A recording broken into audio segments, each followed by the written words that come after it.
Assalamualaikum warahmatullahi wabarakatuh. Bismillah, alhamdulillah, wassalatu wassalamu ala rasulillah.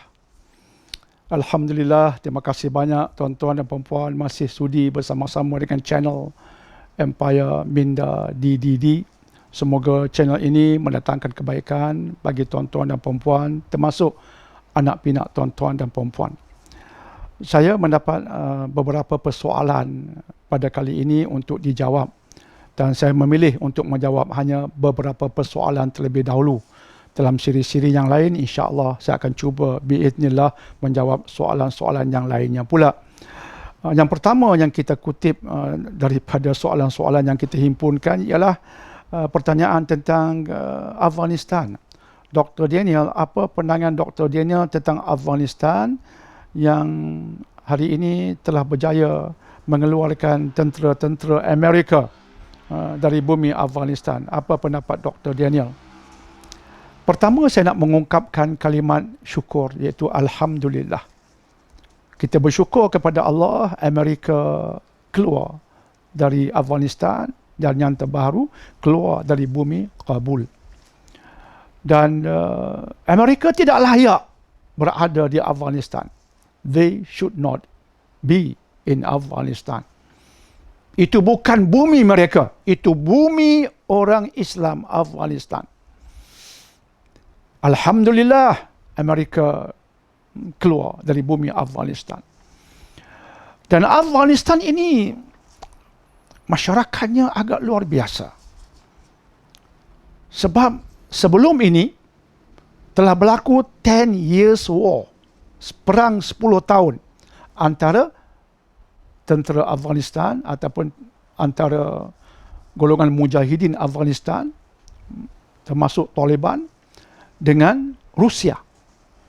Perang 10 tahun dari tahun 1979 hingga tahun 1989, yang dalam perang itu Rusia boleh kita katakan kalah dan mereka cabut lari dari bumi Afghanistan. Alhamdulillah. Saya teringat ketika itu saya takbir dengan kuat sekali, Allahu Akbar. Bergembira sungguh saya ketika itu bila membaca laporan yang mengatakan Rusia tewas di Afghanistan. Maka mujahidin berjaya mengalahkan mereka. Saya menjerit dengan kalimat Allahu Akbar. Kemudian berlakulah senario-senario yang tersendiri di Afghanistan.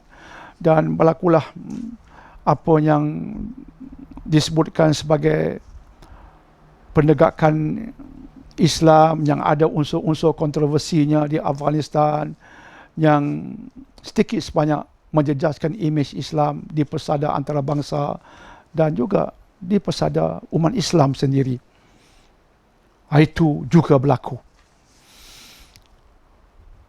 Dan kemudian kita mendengar pula Amerika cuba menguasai Afghanistan dan berlaku pula perang yang disebutkan sebagai perang 20 tahun yang merentasi 4 orang presiden Amerika. Dalam usaha Amerika nak menguasai sepenuhnya Afghanistan, mereka datang ke Afghanistan, mereka berperang, cuba mengambil tempat di Afghanistan, memakan masa 20 tahun. Merentasi 4 orang presiden, iaitu Presiden George Bush, Barack Obama, Donald Trump dan Joe Biden yang terbaru. Dan Joe Biden akhirnya mengisytiharkan tentera Amerika kena keluar daripada bumi Afghanistan selepas 20 tahun. Allahu Akbar. Jadi sekarang Afghanistan dikuasai oleh golongan Taliban. Adakah mereka akan menegakkan Islam seperti mana sebelum ini? Saya mendengar juga kenyataan oleh salah seorang ketua mereka yang mengatakan Taliban telah belajar daripada yang lepas. Dia menyebutnya secara umum, Taliban telah belajar daripada pengalaman yang lepas dan Taliban hari ini berbeza dengan yang lepas. Daripada ucapan itu, kenyataan itu, saya memahaminya sebagai Taliban belajar daripada kesilapan-kesilapan yang lepas dan ingin memperbaiki kesilapan supaya ia tidak berulang lagi. Itu yang kena fahami. Dan kita mendoakan sesuatu yang baik oleh Taliban kali ini. Dan Taliban itu bermaksud para pelajar. Jadi semoga mereka belajar. Mereka telah belajar sesuatu daripada apa yang telah berlaku. Dan baru hari ini saya membaca tentang Afghanistan di mana kaum wanita boleh belajar di universiti. Boleh belajar. Kaum wanita sekarang diizinkan belajar di universiti. Boleh pergi universiti. Tetapi SOP-nya ada. Tidak boleh bergaul bebas antara pelajar lelaki dengan wanita. Dan wanita-wanita yang pergi ke universiti kena tutup aurat dengan kemas. Saya tak ada isu dengan itu. Saya tak ada isu langsung dengan itu. Itu satu yang saya anggap baik. Selaras dengan roh agama. Jika dibuat dengan elok dan sebagainya, Masya Allah. Pergaulan bebas ini suatu yang sudah melampau, termasuk di universiti di dunia. Dan bila tindakan diambil seperti ini, menghalang pergaulan bebas, tumpu pada studies, saya rasa, Masya Allah. Semoga kita doakan Afghanistan akan berada dalam kebaikan selepas ini, insya-Allah. Insya-Allah. Terima kasih atas soalan. Wallahu a'lam bishawab. Dr. Daniel, bagaimana dengan makanan daging eksotik, iaitu makanan daging dari haiwan-haiwan liar? Ada yang mengatakan dia berkhasiat dan sebagainya. Apa pendapat Dr. Daniel? Pendapat Dr. Daniel, pendapat peribadi Dr. Daniel tiada. Yang ada ialah pendapat yang kita cuba ambil suluhnya daripada Al-Quran dan juga As-Sunnah. Pertama, makanan eksotik ini di barat disebut sebagai bushmeat.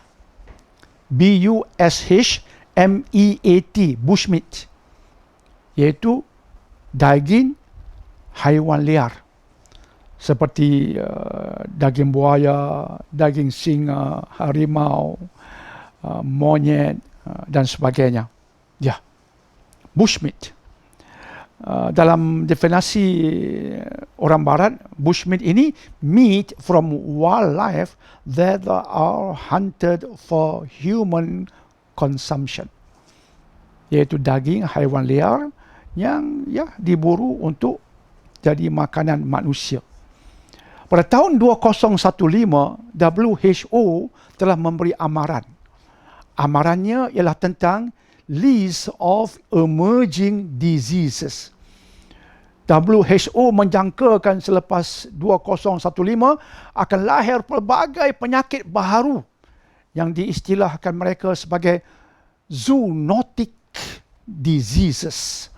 Zoonotic artinya yang akan datang daripada haiwan dan akan melahirkan future severe outbreaks yang akan menghasilkan mungkin pandemik yang severe, yang dahsyat. Disebabkan apa? Disebabkan bushmeat. Disebabkan hidangan eksotik ini, iaitu haiwan liar, dagingnya menjadi makanan. Dan disebutkan oleh para saintis baru-baru ini bahawa jika sebelum ini sumber penyakit seringkali datang dari China, tapi nampaknya baru-baru ini bushmeat menyerang Britain. Begitu banyak daging haiwan liar memasuki Britain secara illegal, secara haram, sehingga para saintis memberi amaran berkemungkinan penyakit berbahaya selepas ini akan datang dari penjuru Britain sebab mereka sekarang asyik makan daging haiwan liar. Jadi daging haiwan liar amat berbahaya di sudut sains. Di sudut agama kita, ia jelas. Dalam sebuah hadis yang diriwayatkan oleh Imam Muslim, Nabi SAW mengharamkan apa? kullu dhi nabin minas siba', mengharamkan ke semua haiwan yang ada taring dari kelompok siba', dari kelompok haiwan liar. Diharamkan agama. Kita patuh agama. Kita tidak tahu pun selama ini dia punca penyakit-penyakit berbahaya. Kita tidak memakannya sebab dalil, sebab nas. Tapi kita meyakini bila dilarang pasti ada kebaikan untuk kita bila kita tidak menjamahnya. Sekarang kita mula faham. Tapi kita tidak makan haiwan liar sebab nas, sebab dalil melarang kita melakukannya, bukan sebab sains. Tapi kita pasti ada kebaikan kalau kita patuhi dalil. Dan sambungan hadis menyebutkan juga dilarang umat Islam memakan burung yang kukunya mencengkam. Juga hadis sahih diriwayatkan oleh Imam Muslim. Jadi jelas Islam dah begitu cantik, dan semoga bila kita patuh Islam sebagai contoh tidak memakan daging haiwan liar, ya, kita patuhi agama, ada pahalanya, dan kita terselamat dari pelbagai punca penyakit yang boleh menyerang kita dari penjuru daging haiwan liar. InsyaAllah. InsyaAllah. Dan soalan ketiga untuk petang ini, ya, iaitu Dr. Diana, apa pendapat Dr. Diana tentang masyitah ataupun sitah An-Nur dengan perjalanan mimpi yang terakhir. Ridwan, ada cerita tu kan? Perjalanan PMYT, perjalanan mimpi yang terakhir.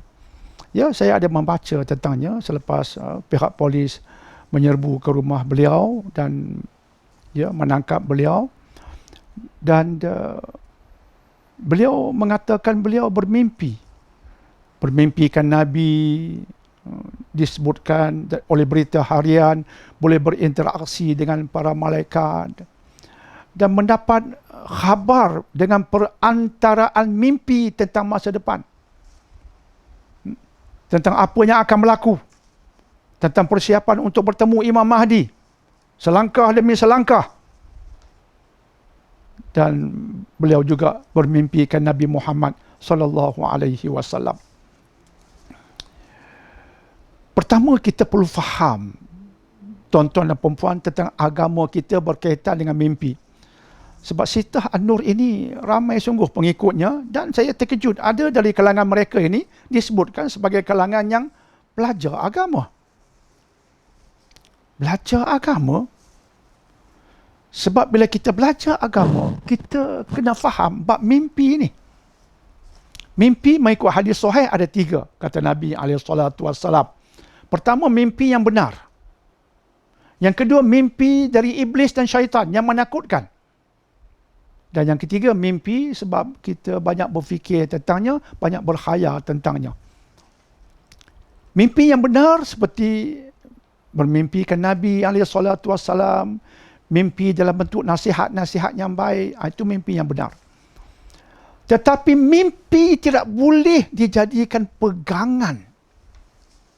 Cuma, kata Imam Ash-Shatibi dalam kitab Al-I'tisam, ini kitab agung karangan Imam Ash-Shatibi, nama kitabnya Al-I'tisam, beliau menyebutkan rahimahullah ta'ala, mimpi hanya boleh dipegang dalam 2 konteks. Pertama, untuk memberi motivasi.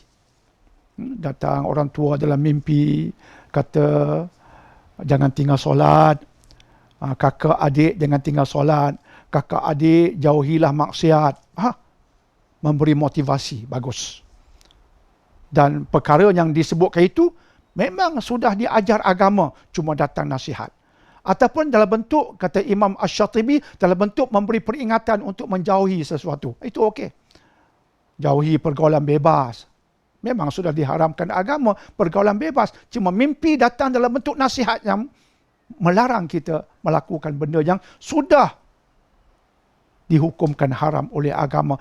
Mimpi tidak boleh dijadikan pegangan untuk menghasilkan suatu pegangan baru. Tidak boleh. Hatta jika seseorang bermimpikan Nabi Muhammad sallallahu alaihi wasallam. juga tidak boleh dijadikan sebagai sesuatu untuk menghasilkan hukum baharu. Tidak boleh. Dan mimpi Nabi Muhammad SAW perlukan perincian. Mengikut hadis yang dikatakan jayid, sanadnya baik, pernah sahabat Abdullah ibnu Abbas radhiyallahu anhuma didatangi oleh seorang tabi'in. Seorang tokoh tabi'in menceritakan bahawa beliau telah mimpikan Nabi SAW.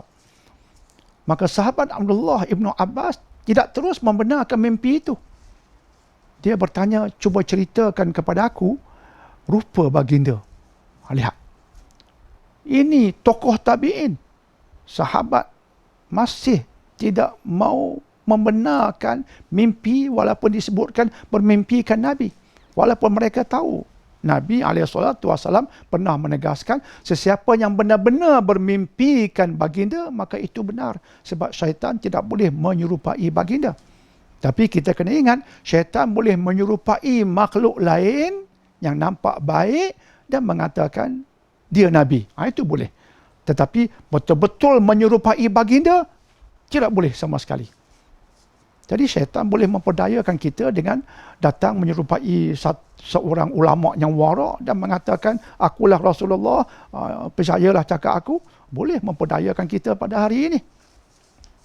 Sahabat pun tidak membenarkan perkataan seorang tokoh tabi'in yang mengatakan dia mimpikan Nabi. Malah sahabat Abdullah ibnu Abbas bertanyakan lagi, cuba sifatkan orang yang kamu mimpikan itu. Dalam riwayat oleh Imam Bukhari disebutkan tentang Imam Muhammad ibnu Sirin rahimahullah ta'ala. Jika datang seseorang memberitahu pada beliau bahawa dia telah bermimpikan Nabi, maka Imam Muhammad ibnu Sirin akan menyuruh orang itu menceritakan sifat orang yang dia lihat dalam mimpi yang dia katakan sebagai Nabi.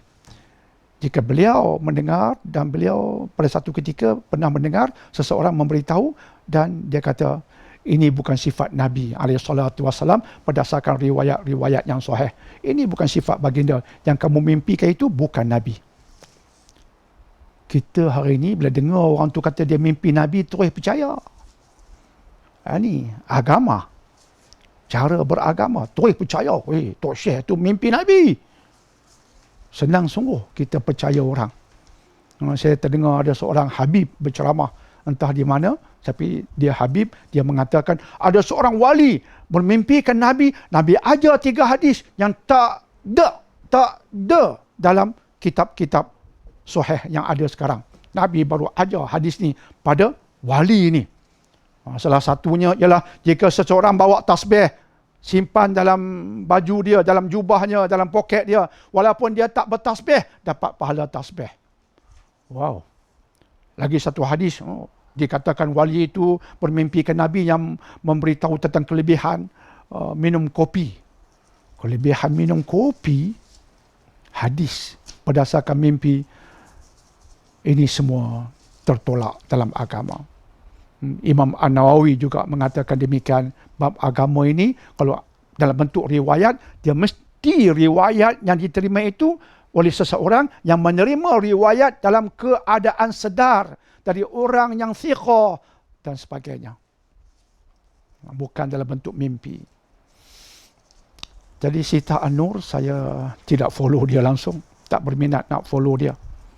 Apa yang diceritakan berdasarkan Al-Quran dan juga As-Sunnah tentang apa yang akan berlaku di akhir zaman, lebih saya follow.